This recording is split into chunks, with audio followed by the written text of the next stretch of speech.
Hello, my loves. Welcome to my new channel, Divine Spirit Healing 1111.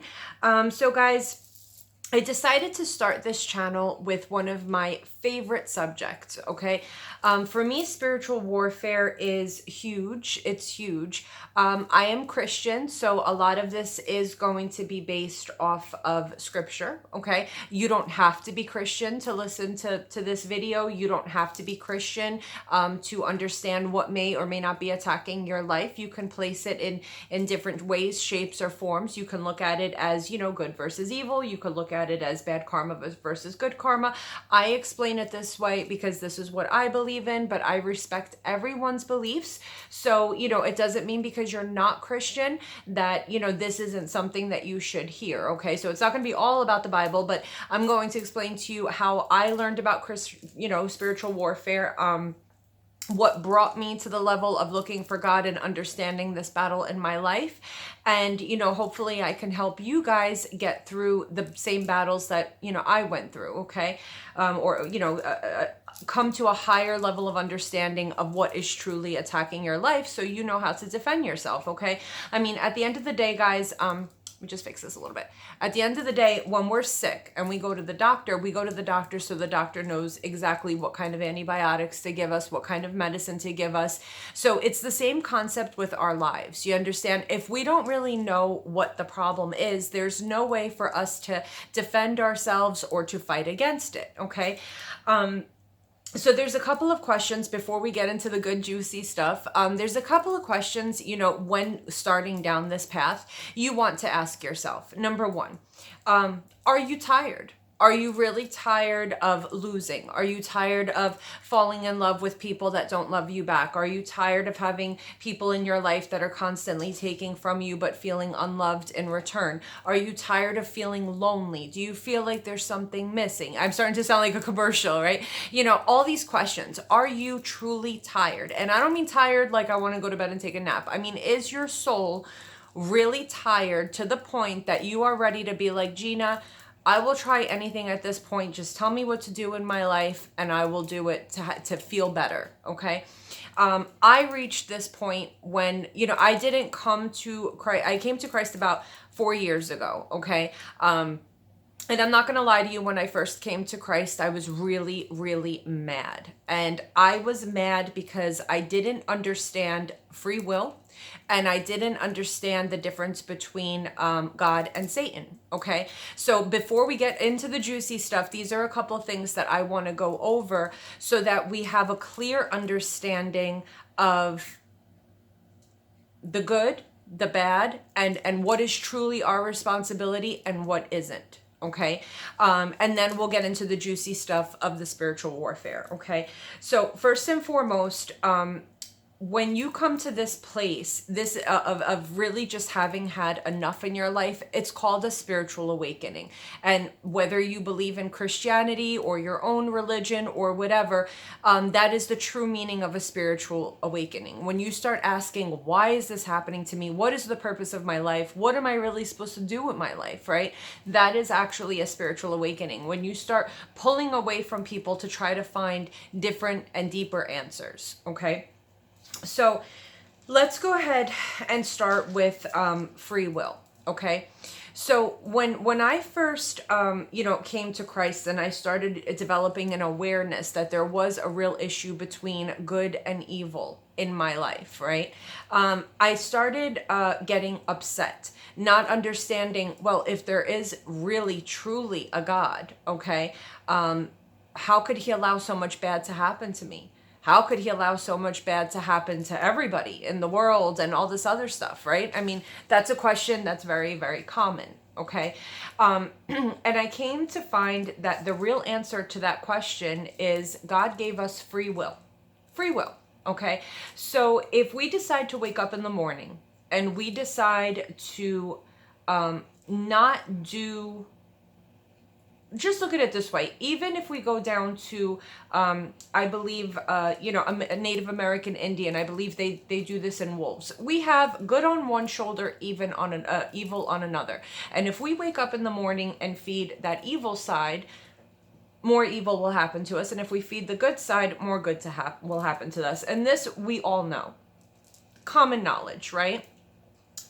The problem here is that none of us, myself included, none of us want to accept responsibility for our actions. So we'll go off, let's say, and date somebody who is married or who is currently separated from their wife or their husband.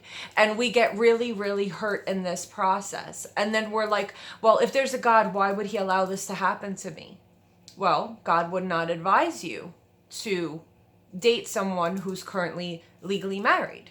You understand what I'm saying? So it's unfair to say, well, God, why would you put me through this? I'm so in love with this person. And that's just one example. Do you understand what I'm saying? You start doing drugs, right? And you ask yourself, God, why would you allow this to happen to me? My family is against me now. I'm broke. I'm in the middle of the street, all this other stuff. The Bible says to watch the people that you hang out with, to watch the people that are in your circle and make sure that they too are following a good path, because or else you will be tempted into sin, right? So God didn't tell you to pick that. You know what I'm saying? We all have free will. But then again, it's a huge question. Why did this happen to me? Now you're going to say, Gina, there are some things that are out of my control. That is correct too. So in my particular case, I was really mad over, why did you give me the parents that you gave me? Why did you let this happen to me? Why do you make it where my life is always like this? And again, I started to understand free will. So a lot of us have what's called generational curses, which means we may not have done anything in this life to deserve what's happening to us. But for all we know, our grandparents before us, and we see this in the book of Judges, for those of you who would like to know where in the Bible to look for this, we see this in the book of Judges, that one king after another was suffering for the curses of the person, of the king prior. And it's a huge thing. It's a huge place to start with spiritual warfare, because you may, for those of you who are Christian, you may be getting on your knees and asking God to cleanse you of your sin, right? But the problem is that your sin is being cleansed, but the sins of your parents are not being cleansed. The sins of their parents are not being cleansed. So it still boils down to free will, because even though you didn't make those choices, your mom did, your dad did, your grandma did. And you're like, well, Gina, why do I have to pay for it? It goes down your bloodline. You understand what I'm saying? And that's why when you pray, it's important to not pray for yourself, but for your ancestors, for your bloodline, for your family, for the people around you, because it's not just you came from somewhere, right? You understand? So same concept as, you know what I'm saying? You have genetics. If you and your person have blue eyes, your baby more than likely is going to come out with blue eyes. If you have, herpes, the baby could come out with herpes. If you have AIDS, the baby could come out with AIDS. You understand what I'm saying? It's just comes out that way. And we're talking in a spiritual realm here. So spiritually, it ties to your bloodline, and it's all based on free will. God didn't tell your grandmothers, whoever decided to sin to the point that it was a bloodline that wasn't forgiven. Okay. It's all based off of free will. Okay. Now let's just dig a little bit into the difference between good and evil, God, Satan, however you want to place that in your life, that's fine. So let's go ahead and just break that down before we get into the actual issue of spiritual warfare. Okay. Number one, God will sometimes humble your life for you to seek him. And a lot of you that are in this area of I'm on my knees and I just don't know what else to do anymore to find happiness and peace, that sometimes it could be God humbling you. But for the most part, God is not going to entice you. He is not going to chase you. He is not going to push himself into your life, which is funny because a lot of people don't go looking for God because they think that God is nothing but a bunch of rules and that they have to live this perfect life. Or most of us deep down inside, we don't feel worthy enough to have a relationship with God or to be close to God. Okay. Which is totally against anything that God represents, but a lot of people have this assumption, okay? So God is not going to chase you. He is not going to entice you. He's all around you. You know, you're breathing right now. You're here. You're healthy. You have a roof over your head. You have internet to watch this. You have a phone to watch this. There's blessings all around you. You just don't notice them. You know why? Because God doesn't flaunt. He's not out to flaunt the things that he does for you, because he simply does them out of love. Okay? He does them out of love. The clothes that you're wearing right now. I mean, and you're just like, things like this kind of roll off of our shoulder because they're so common. We wake up to them every day. You know, we don't ever look at a sunset and say, thank you so much for my vision because I could have been born blind. Thank you so much for giving me this day to see this sunset. Thank you so much for, you know what I'm saying? We're not thankful every second of the day because it's just so common and it's just so easily attained that, you know, we're just not, we tend to not be appreciative of these things, but realistically he's all around us. We just don't reach out and really grab to see his presence. Whereas Satan, on the other hand, his whole mission, you know, a lot of us tend to assume that, you know, first of all, statistics show that only 6 out of 10 Christians believe in Satan, which is insane. It's absolutely insane. And if you are one of those people, you need to understand that, you know, the Bible is there for a reason. There's good and bad in it for a reason. And by staying blind to evil in this world, whether it's Satan or not, any form of evil, thinking that you're above it or just not acknowledging it is not how you're going to fight for your life. I want you guys to put something into perspective here. When you get out of your car, you lock it because you cherish it. When you walk out of your house, you lock it because you cherish it. You get paid, you keep it in the bank. You don't want to keep cash all around your house because you cherish it. What if somebody breaks in? But then when it comes down to our minds, our thoughts, our feelings, the way we handle things, you know, our souls, we don't do anything to protect it. I mean, nothing, okay?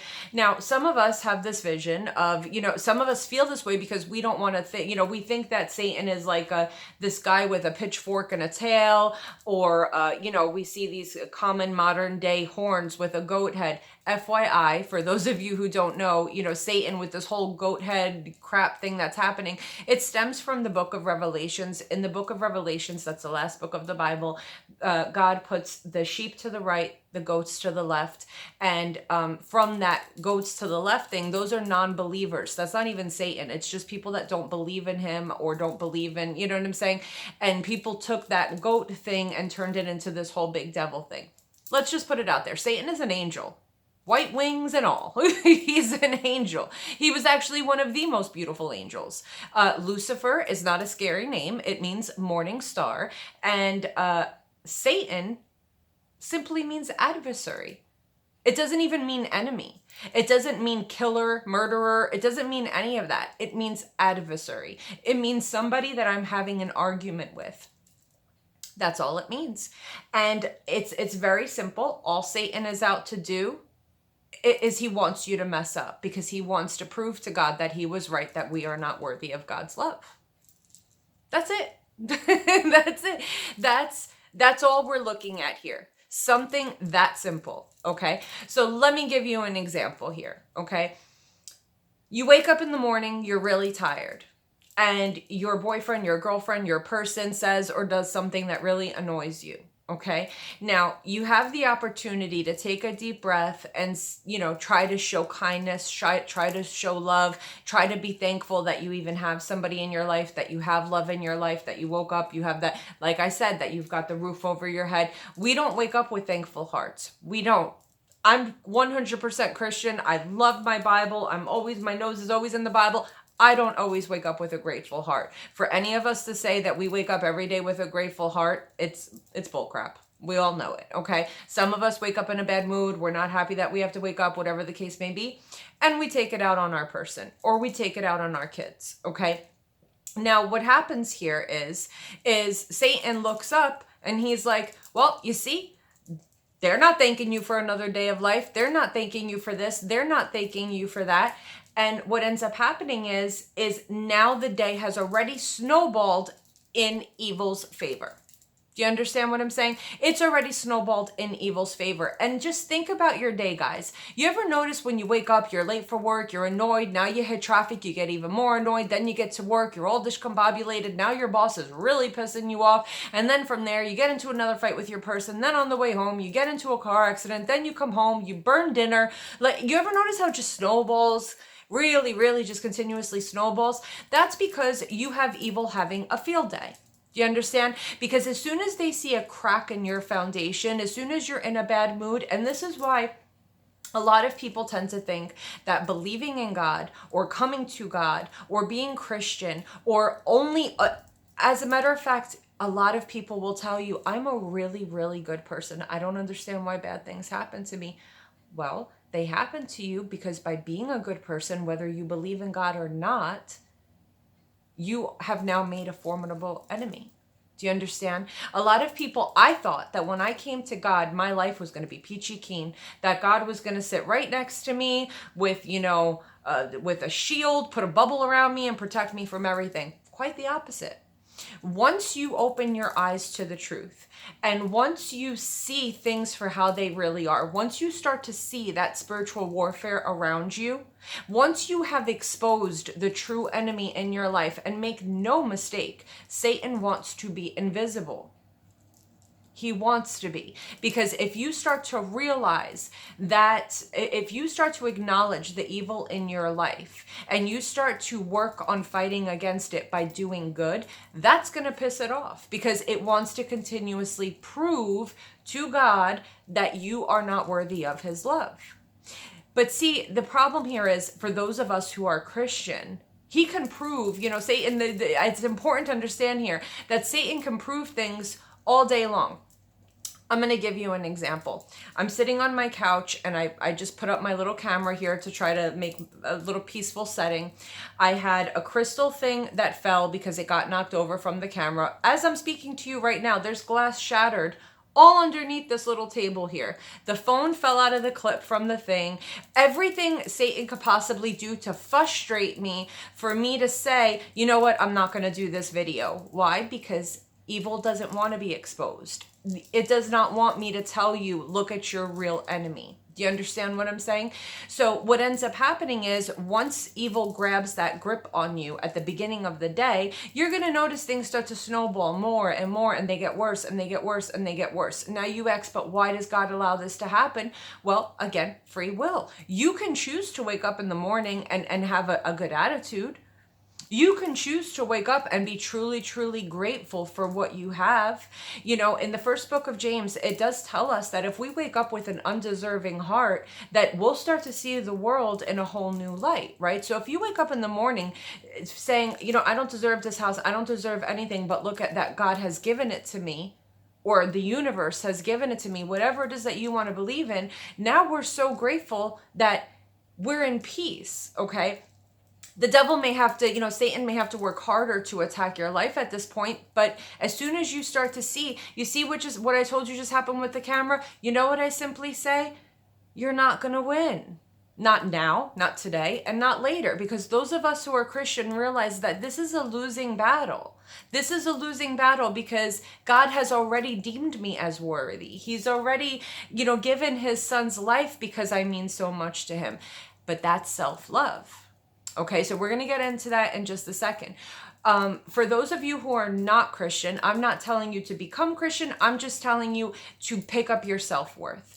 Once you start to truly learn to love yourself and know that you are worthy, things change. Now, the problem is when we're talking about self-love, it's hard for us to just love us on our own. We base our self-love on how many people around us love us, okay?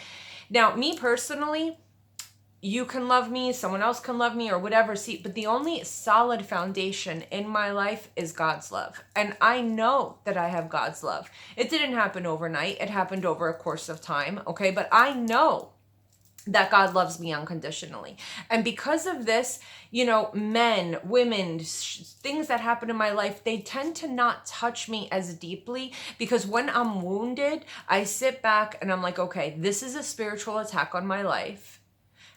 But evil is not going to win because I'm already in victory. Do you see what I'm saying? I've already won.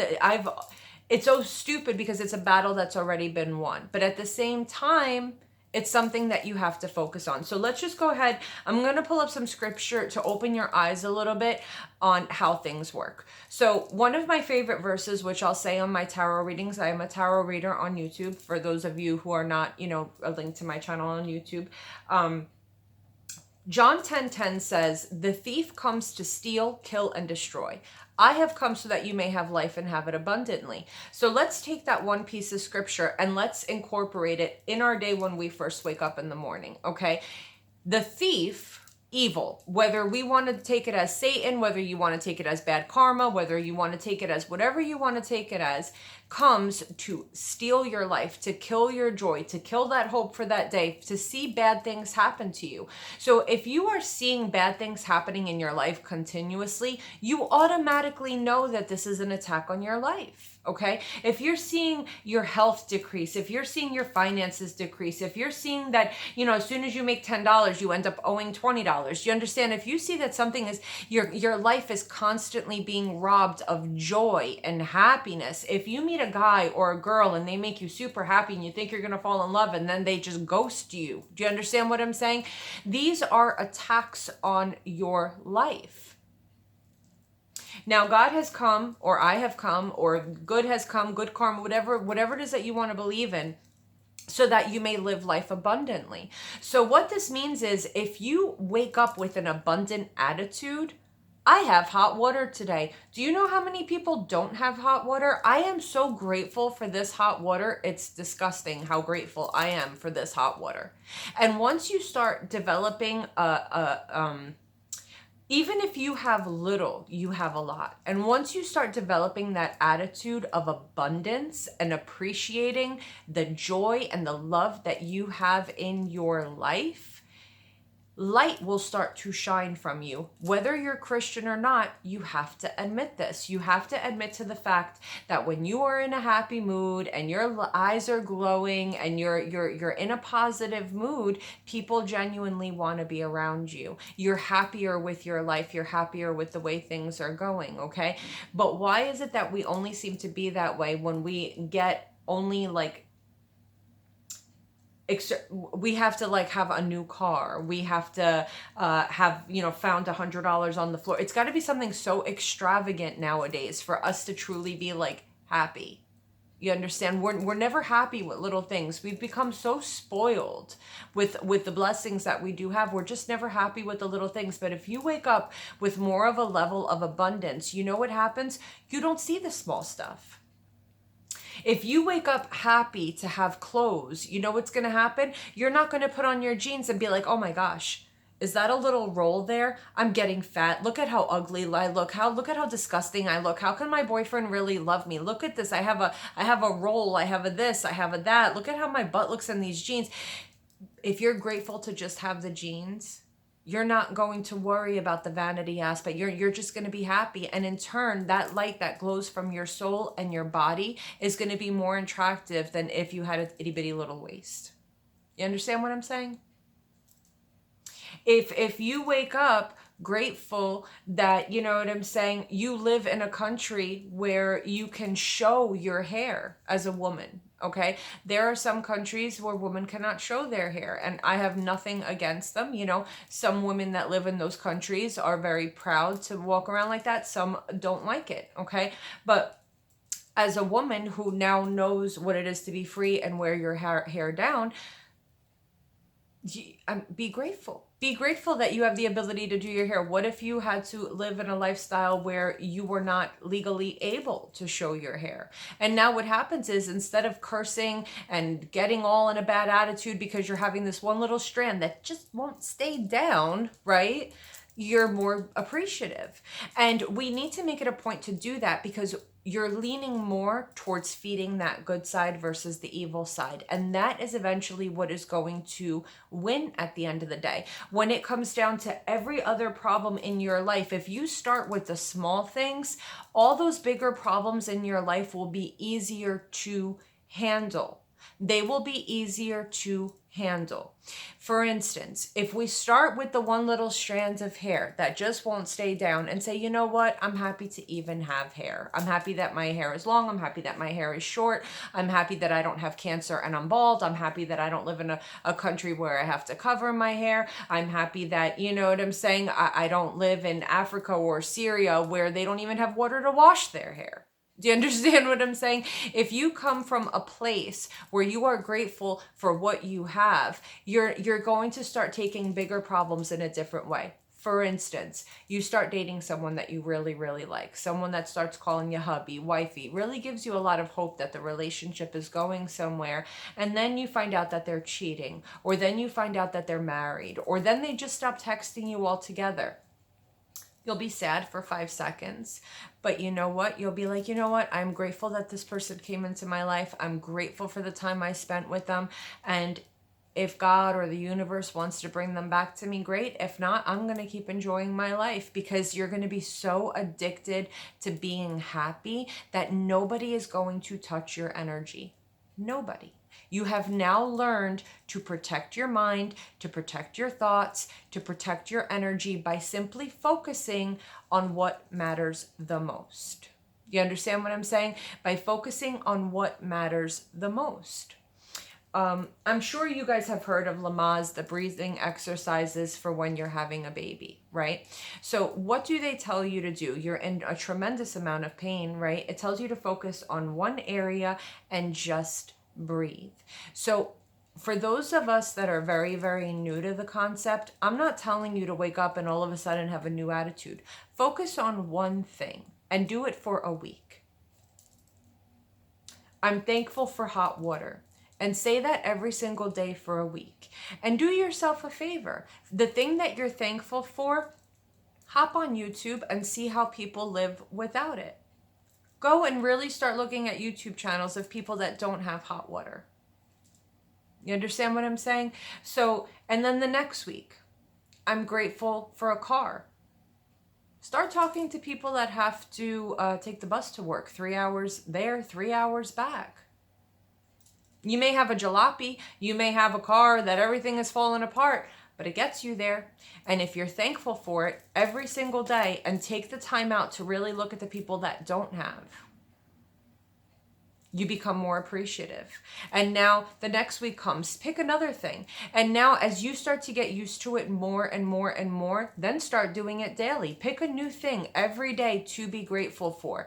And evil is going to hate that. It's going to hate that because evil wants you to wake up, be frustrated, take it out on your person, take it out on whatever, eat more junk food, have more laziness in your life. What happens when you're really stressed? You're not lazy, you don't want to work out, you just eat more, you want comfort food, you don't want to go to work, you don't want to make money, you don't care about paying the bills, you're distracted, you're not paying attention, you get into a car accident. You understand what I'm saying? It snowballs. But a snowball effect also happens if you start doing the right thing in your life.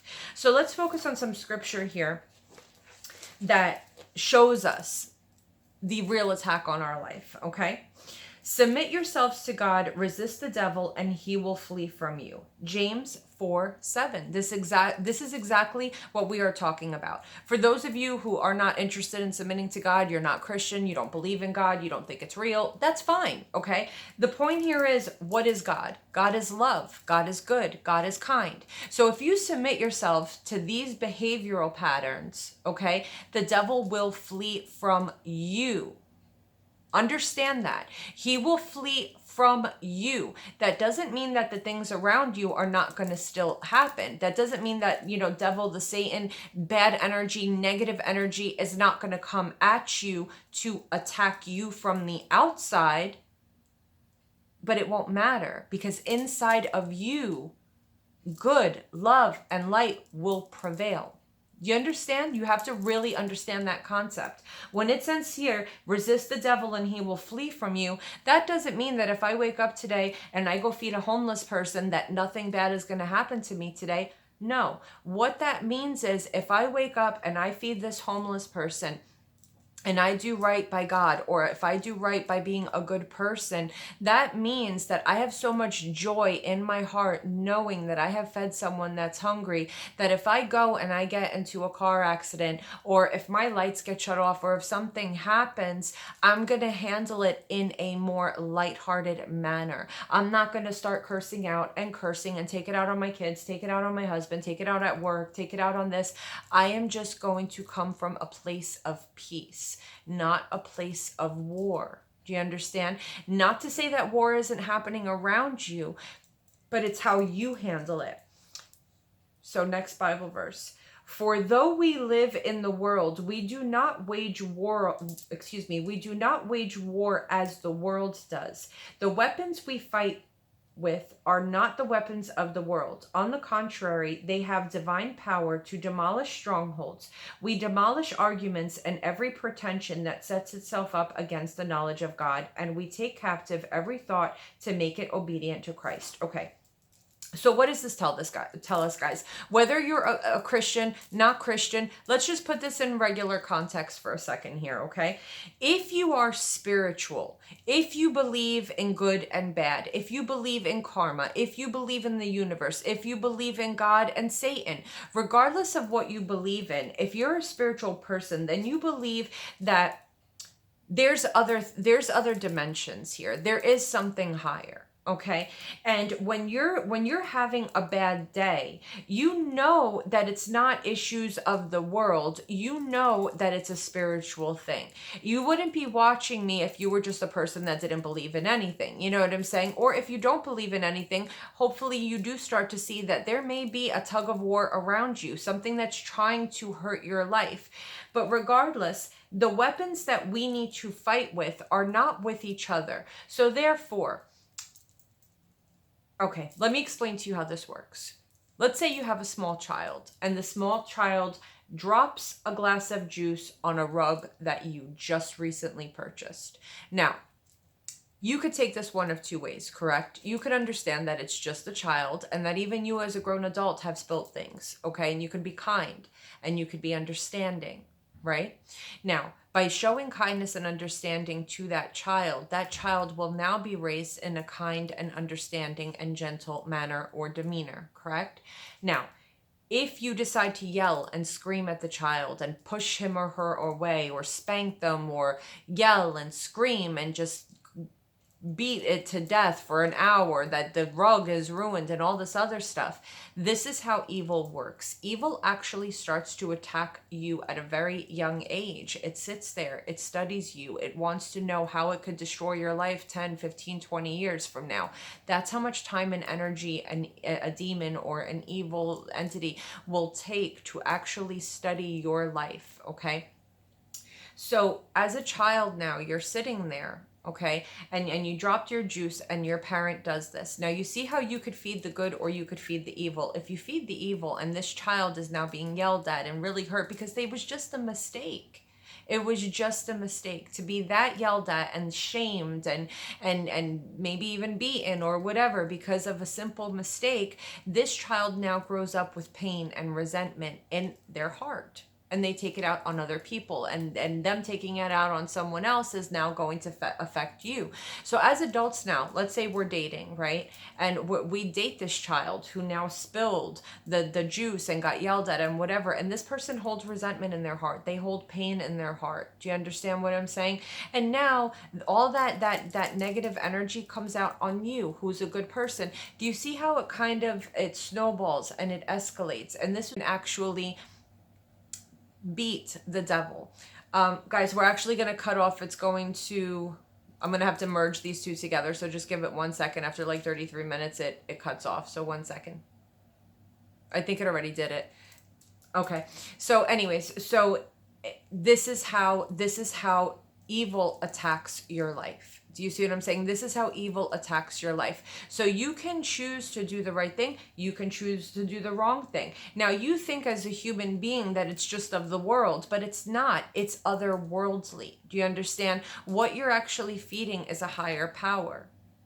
It's a higher power.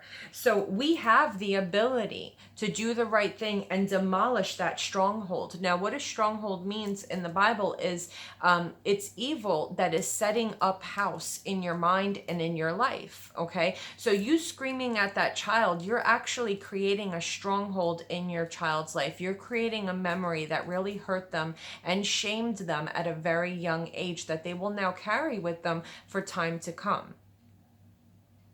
So as humans, it's not just things of this world. You're like, well, Gina, it's just a rug and I'm mad because I spent money on the rug. Yeah, but it's materialistic. Meanwhile, our actions aren't of this world. Our actions create something higher. They create doorways for good or evil to come in. They create doorways, okay?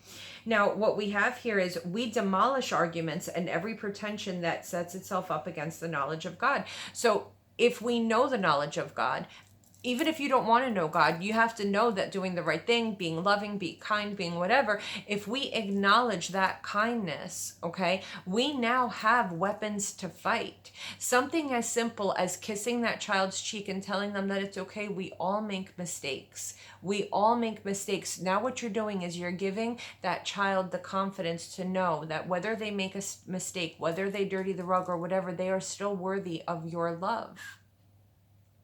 They are still worthy of your love. And now you may be like, of course my child knows I love them. Gina, what's the matter with you?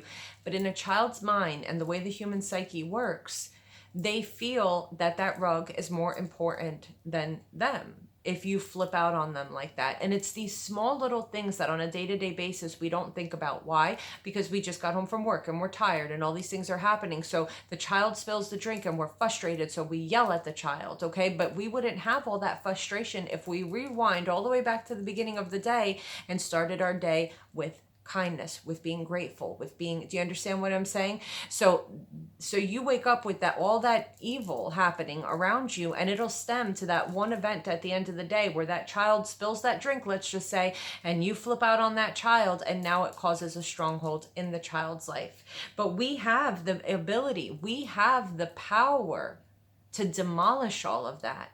With that one act of kindness to raise our child's self-confidence. And that this is just one example, guys, but you see how one word, one phrase, one action, what a difference it could make in someone's life. Okay. And this is what spiritual warfare is all about. This is what spiritual warfare is all about. And it can be a little scary sometimes because when you're like, wow, I really need to watch everything that I say and I really need to watch everything that I do. You're not alone in this. You're not alone. You have good on your side. You have a higher power on your side. And if you choose to call upon that higher power to guide you in life and to defend you, to fight for you, you'll have it. You'll have it. So here we have, be self-controlled and alert. Your enemy, the devil, prowls around like a roaring lion looking for someone to devour. Resist him, standing firm in faith. So it is important to be aware that there is something around you that wants you to fail, that wants you to scream at that child, that wants you to care about the little piece of hair, that wants you to flip out on your boyfriend or your girlfriend because you're late. If you are aware that there is something around you that actually wants you to make the wrong choice, it makes you stop. It makes you stop for a minute. Like, why am I even getting upset right now? What does it really matter if this one hair, whatever, you know what I'm saying? Like, you have to ask yourself, why does this really matter? And learning how to protect your thoughts, learning how to protect the words that come out of your mouth are so much more important than locking your car and locking your door and locking whatever, because that one thought and that one sentence that comes out of your mouth can affect your day and another person's entire life for a very long time. So it is important to start to change the way we think. We have here, put on the full armor of God so that you can take your stand against the devil's schemes. For our struggle is not against flesh and blood, but against the rulers, against the authorities, against the powers of this dark world, and against the spiritual forces of evil in the heavenly realms. Therefore, put on the full armor of God so that when the day of evil comes, you may be able to stand your ground. So again, we want to know what the war is. and we want to know how to fight it. And there's a lot of self-help books. There's a lot of different ways that you can go around this.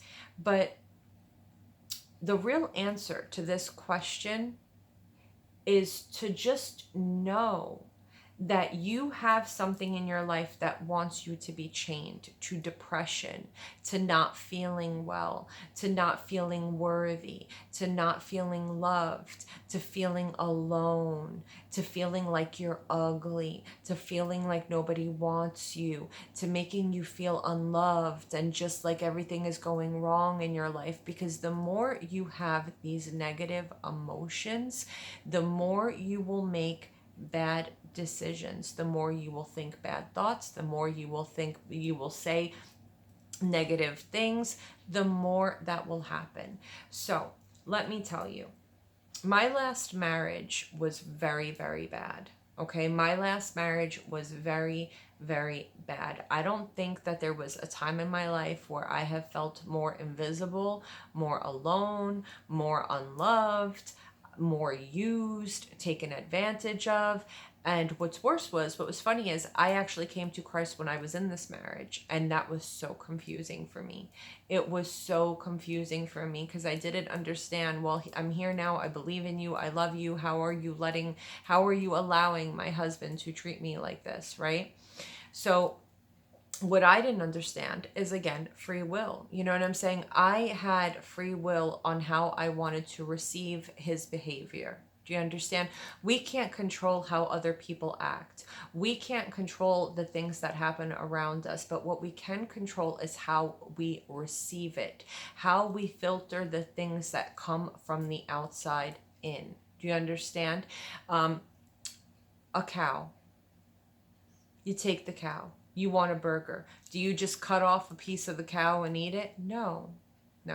The cow, it goes through a process, all this other stuff, and then you go and you buy a little burger at the supermarket, you fry it up and you eat it, right? There's a whole process that happens from the start of the cow to when you actually eat the burger. And that's what it has to be with the things around you, okay? If your boyfriend, your girlfriend, your child, your husband, your wife, your boss, your friend does something to really, really aggravate you, the first question you have to ask yourself is, how do I want to receive this? You get into an accident, you have that 1 minute of, wow, is this really happening? I have everything going on. And then just stop and ask yourself, how do I want to receive this? Knowing that if you receive this event that has happened in your life in a negative way, it's going to snowball into a disaster. Okay? Let's say we're dating somebody. And again, we really like them and everything is going good. And then we send a text and we get left on red and they don't answer us. Okay. So we turn around and we ask ourselves, how do I want to receive this? How do I want to receive this? Do I want to send a message to this person flipping out, telling them that they're a piece of crap and that whatever, blah, blah, blah? Or do I want to just believe and know that if I keep being a good person, good will come to me? If I keep being a good person and just live and be happy, that good and happiness will find me.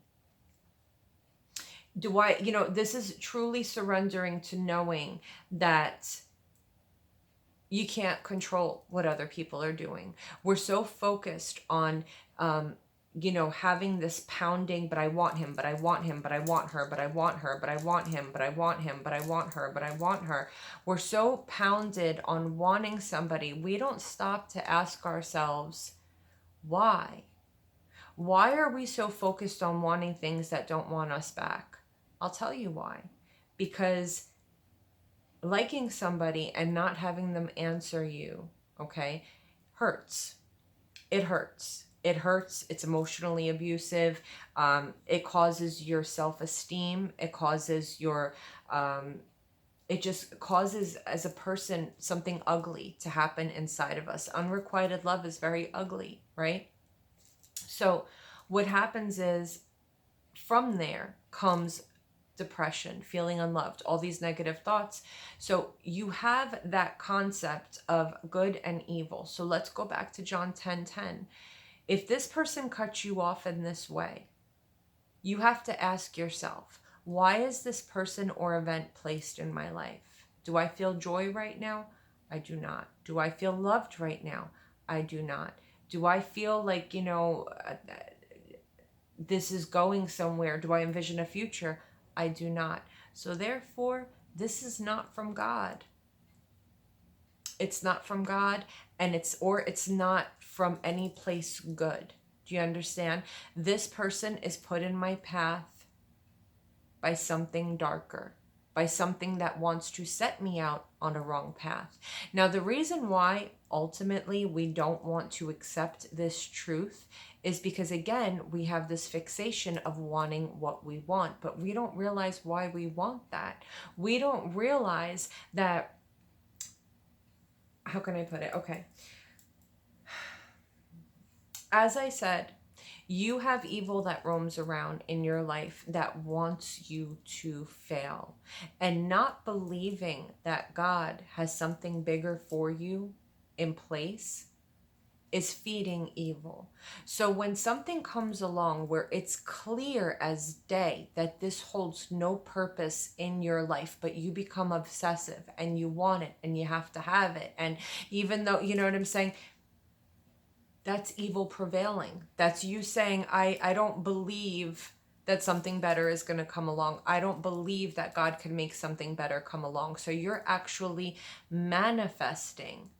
You're actually manifesting more bad into your life.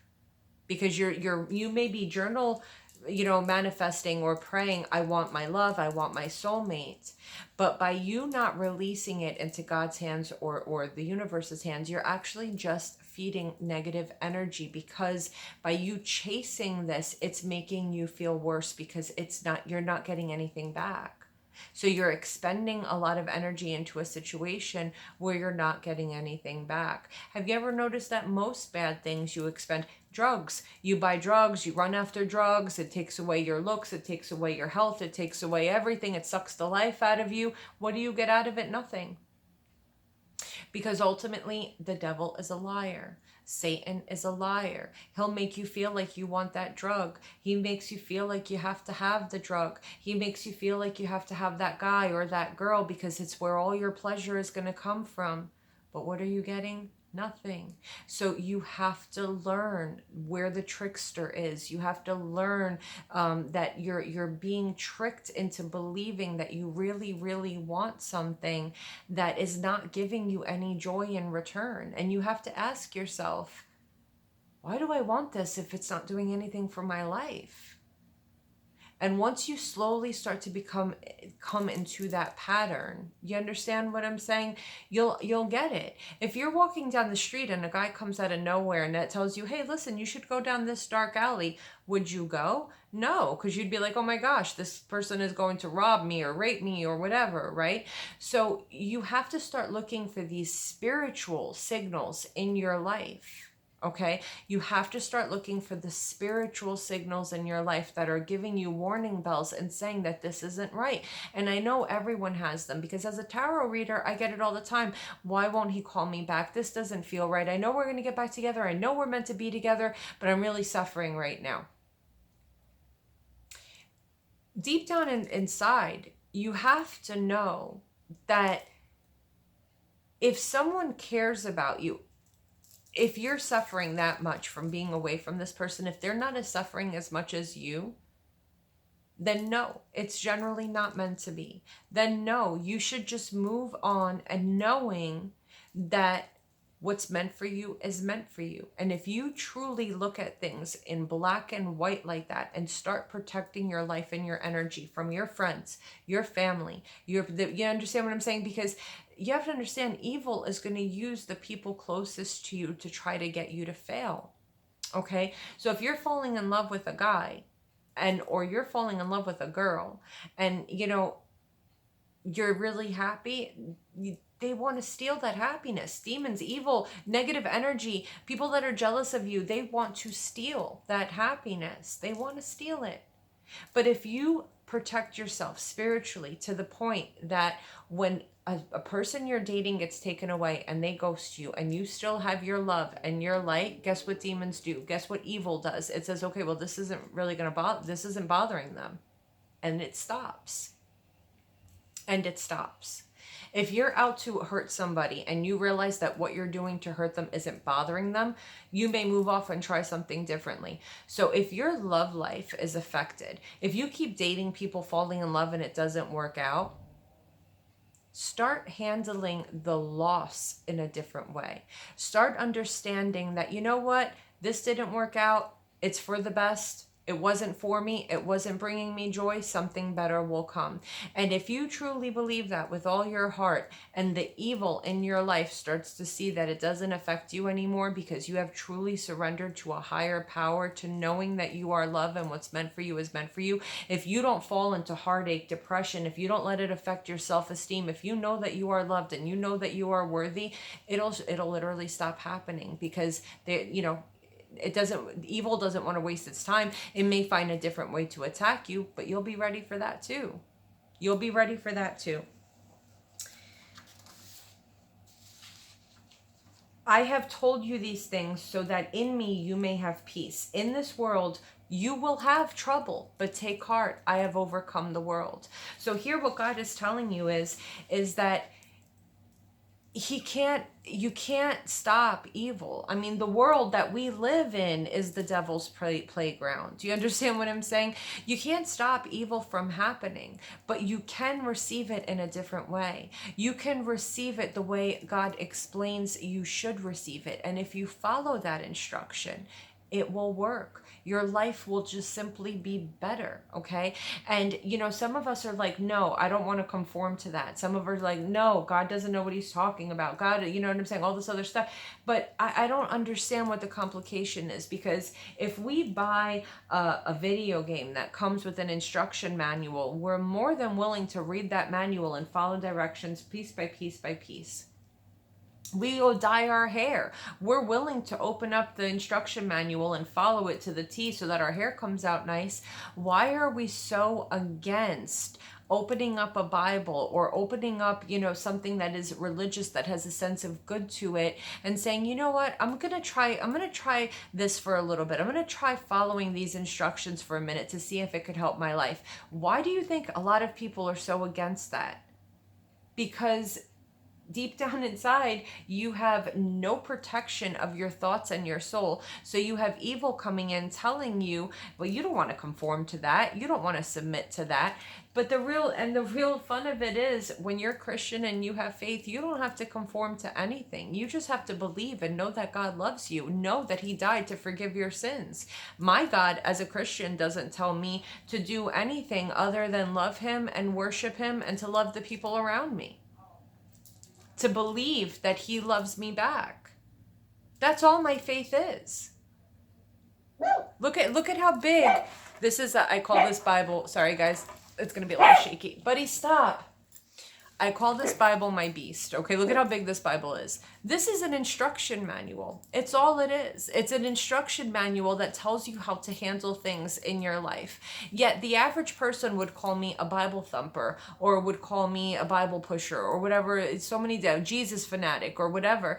But it's just funny how there's so many answers on how to handle the things in your life, but we're so against it. So many people think that they have to follow rules, or that, having God in your life is a lot of work. I won't be able to have sex, or I can't smoke cigarettes, or guys, I'm a tarot reader who smokes cigarettes with tattoos.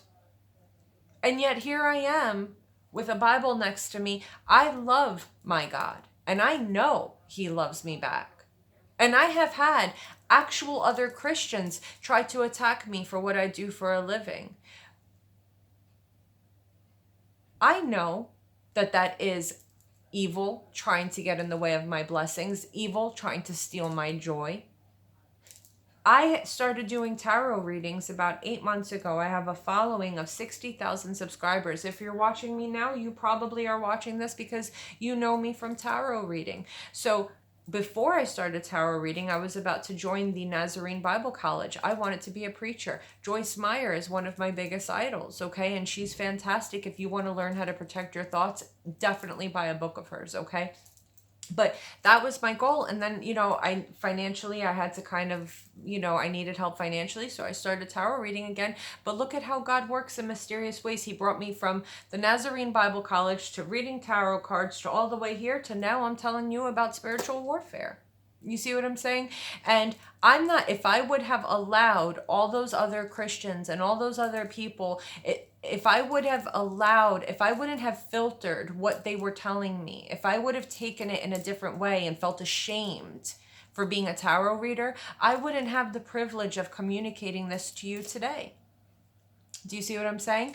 So I've learned to filter what people say. Okay, you feel this way about me, fine. How am I going to receive it? I'm going to receive it as my God loves me, and I'm not going to feel shame about anything.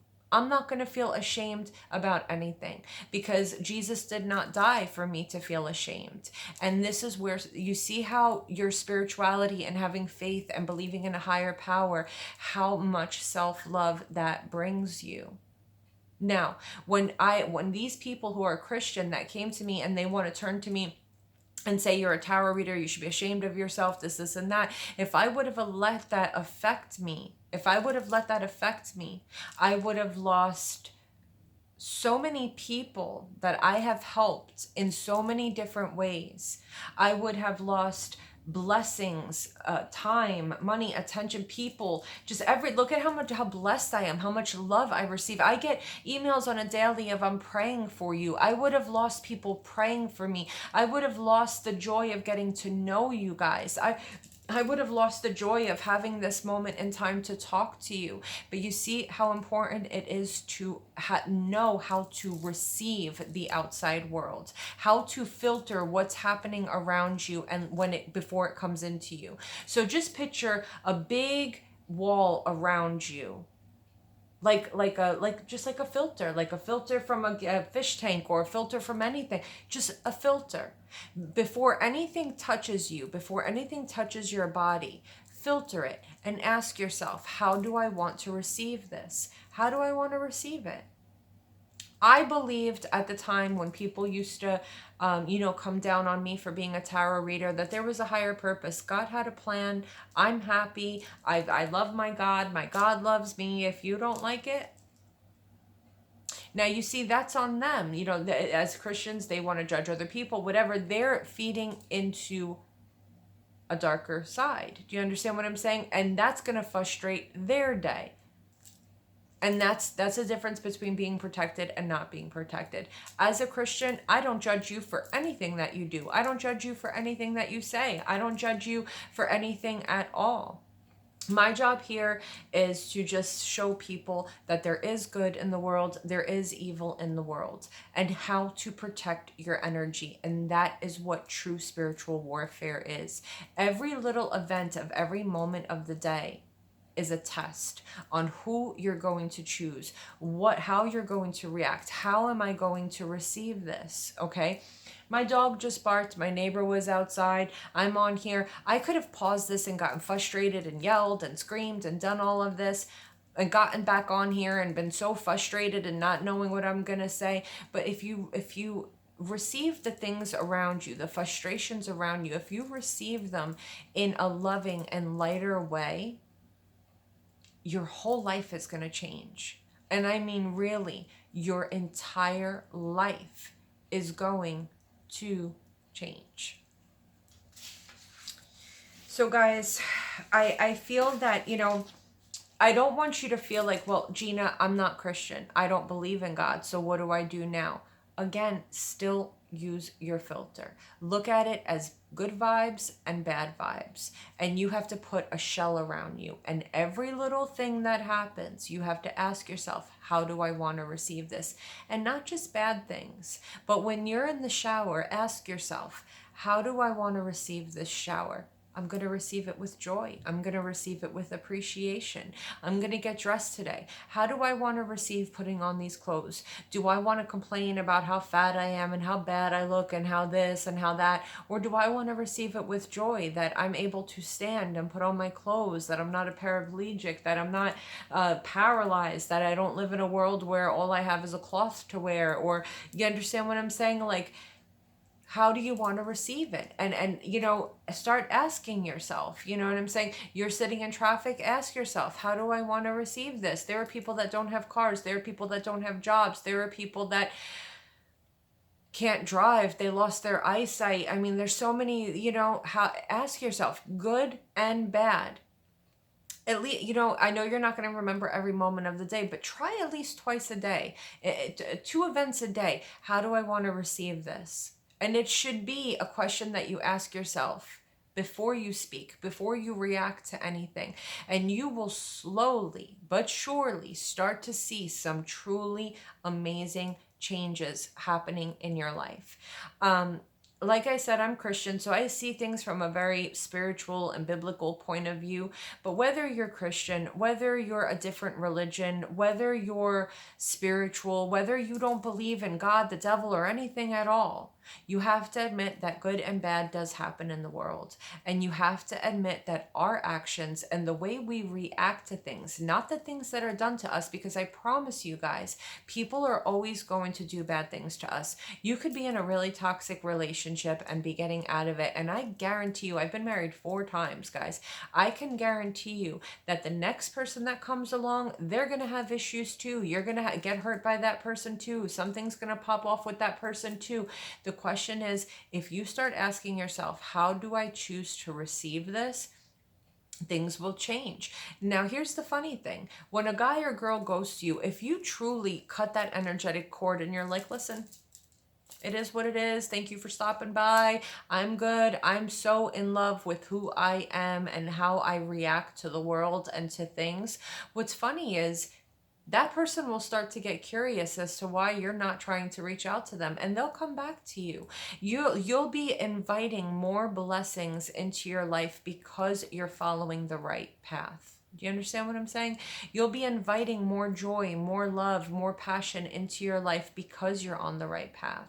Whereas following that darker path, all evil wants to do is block your blessings, so you have more of a reason to blame God for whatever. Do you know what I'm saying?